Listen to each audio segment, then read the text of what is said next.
આજે હું બનાવીશ મા દીકરાની રસોઈ ચેનલમાં રીંગણા બટાકાનું ગુજરાતી શાક।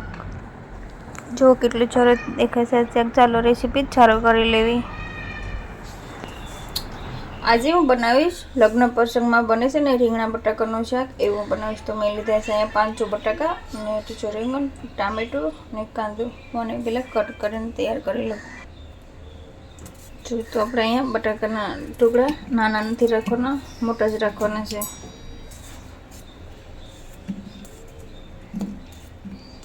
આ રીતે જો તો મેં આ બટાકાને આ રીતે બધા મોટા મોટા ટુકડા કરી લીધા છે। હવે આને 2 પાણીથી ધોઈ લઈશ।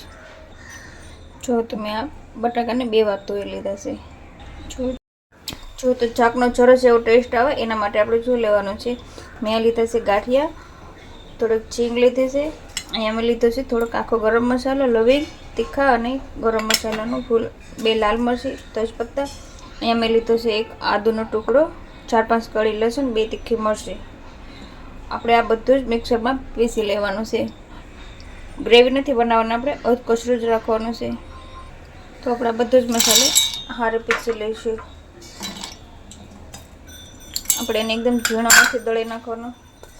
તેજપત્તા અને મરચાં વઘારમાં નાખવા કાઢી લઈશું। જો આપણું તેલ ગરમ થઈ ગયું છે, આપણે એમાં વઘાર કરી લઈશું। હવે હું એમાં નાખીશ રાઈ અને જીરું। આપણે નાખીશું લીમડાના પાન, મરચાં અને તેજપત્તા। હવે આપણે નાખીશું ઝીણી કાપેલી ડુંગળી। આપણે ડુંગળીને હલકી એવી સાતળી લઈશું, થોડોક કલર બદલી જાય ને બ્રાઉન જેવો થઈ જાય એટલે। જો તો આપણે અહીંયા ડુંગળીનો કલર હલકો એવો બદલી ગયો છે। આપણે નાખી દઈશું આમાં પહેલા બટાકા।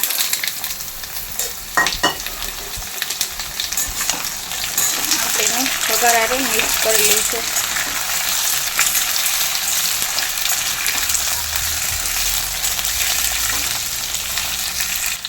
હવે આપણે બટાકામાં સ્વાદ પ્રમાણે નાખી દઈશું નમક।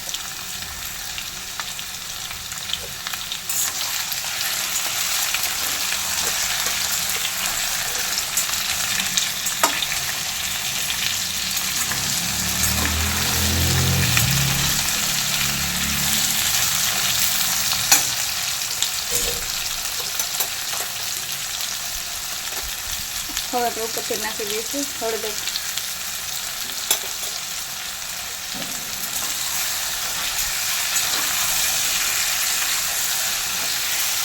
બાકીના મસાલા મરચું, ધાણા જીરું એ આપણે પછી નાખવાનું છે, જ્યારે આપણે રીંગણ નાખીએ ને કાપીને ત્યારે।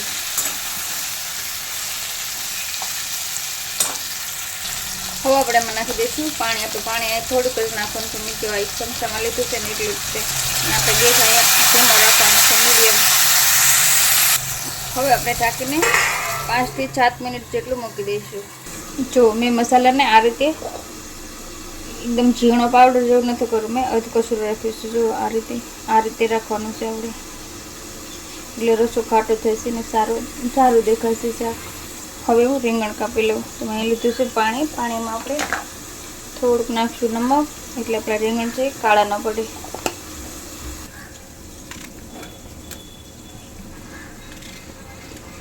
તો રીંગણને આપણે આ રીતે કટ કરી લઈશું।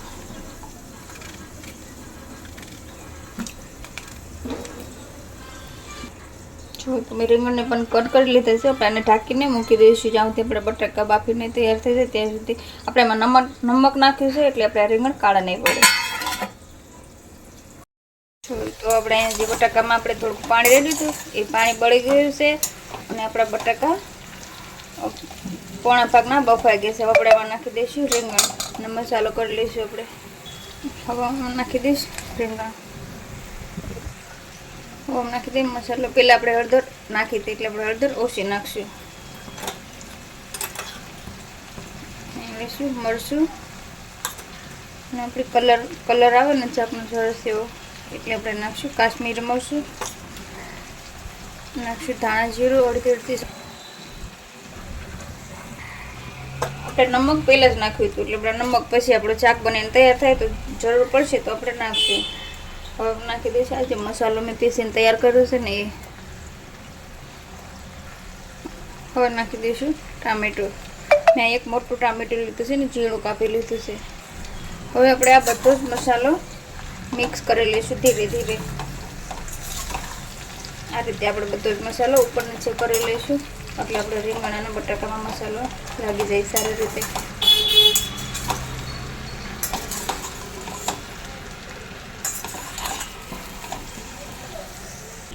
જો તો આપણો મસાલો સારો એવો મિક્સ થઈ ગયો છે રીંગણા બટાકામાં. હવે આપણે આમાં નાખી દઈશું 2 ગ્લાસ પાણી. આપણે ગેસ મીડિયમ રાખવાનો છે. આપણે આમાં બધા જ મસાલા આવી ગયા છે. બસ આપણે ઉપરથી હવે કસૂરી મેથી અને ગરમ મસાલો જ નાખવાનો બાકી છે. હવે આપણે ઢાંકીને મૂકી દઈશું ધીમા ગેસ ઉપર.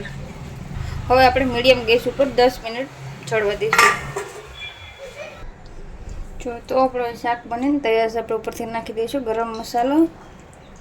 હવે આપણે ઉપરથી નાખી દઈશું કસૂરી મેથી. હવે નાખી દઈશું ઉપરથી લીલા ધાણા.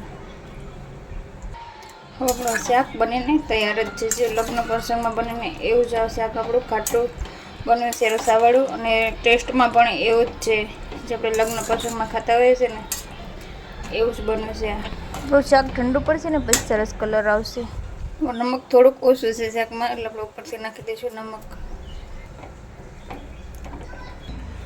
તો જો આપણું આ ગુજરાતી લગ્ન પ્રસંગમાં શાક બને છે એવું આપણું શાક બનીને તૈયાર છે. જો તમને મારો વિડીયો પસંદ આવ્યો હોય તો મારા વિડીયોને લાઇક છે અને સબસ્ક્રાઈબ કરી દેજો.